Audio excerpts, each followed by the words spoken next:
ময়মনসিংহের রেল লাইনের 20 ফুট অংশ খুলে ফেলেছে দুর্বৃত্তরা। এই বিষয়ে বিস্তারিত জানাতে ঘটনাস্থলে আছেন সহকর্মী ওবায়দুল হক। সরাসরি যাচ্ছে তার কাছে।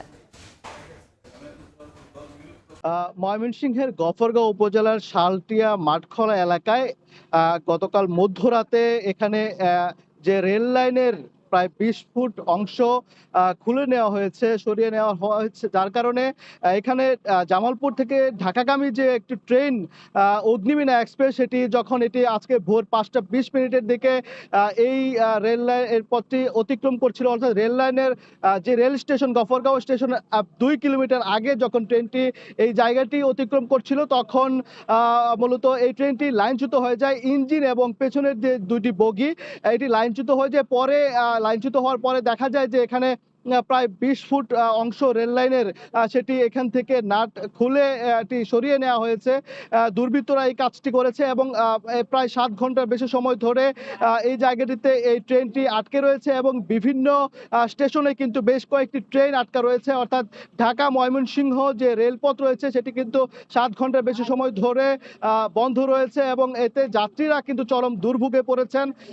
এখানে যারা রেল কর্তৃপক্ষ যেটি বলছেন যে ঢাকা থেকে যে উদ্ধারকারী ট্রেনটি কিন্তু এখানে আনা হয়েছে এবং এখন এটি মূলত এখানে যে উদ্ধারকারী ট্রেন সেটি আনা হয়েছে এবং এই লাইনচ্যুত যে বগি এবং ইঞ্জিন রয়েছে সেটি কিন্তু উদ্ধারে কাজ করা হচ্ছে। যারা উদ্ধারকারী দল রয়েছেন তারা কাজ করছেন।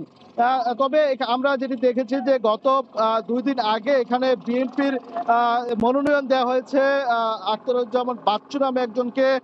এর প্রতিবাদে কিন্তু যারা মনোনয়ন বঞ্চিত প্রার্থী ছিলেন তাদের কর্মী সমর্থকরা গত শনিবার বিকেল থেকে কিন্তু আন্দোলন চালিয়ে যাচ্ছিলেন। রেল লাইনের বিভিন্ন জায়গায় তারা আগুন দিয়ে রেলপথ অবরোধ করছিলেন এবং স্থানীয়দের ধারণা যে এই আন্দোলনের অংশ হিসেবে এমনটি ঘটতে পারে। তবে আসলে রেল কর্তৃপক্ষ এবং রেল পুলিশের সাথে কথা বলেছি, তারা বিষয়টি খতিয়ে দেখছেন যে কিভাবে কারা এই কাজটি করেছে।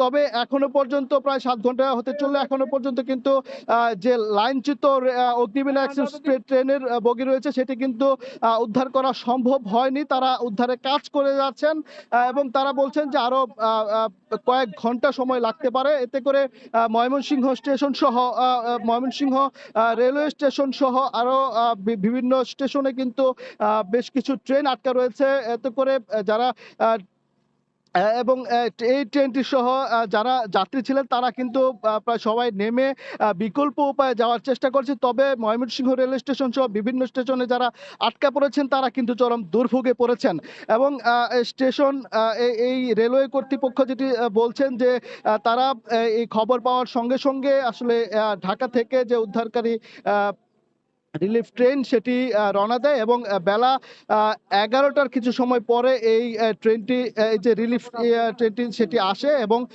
এই উদ্ধারকারী ট্রেনটি এখানে এই মুহূর্তে আসলে কাজ করছে। তো তারা যেটি বলছেন যে আরো 3 থেকে 4 ঘন্টা সময় লাগতে পারে এই ট্রেনটি উদ্ধার এবং যে মেরামত লাইন মেরামত সেটি তারা চেষ্টা করছেন। তো এই ছিল আমার কাছ থেকে সবশেষ খবরাখবর। সরাসরি যুক্ত ছিলাম ময়মনসিংহে।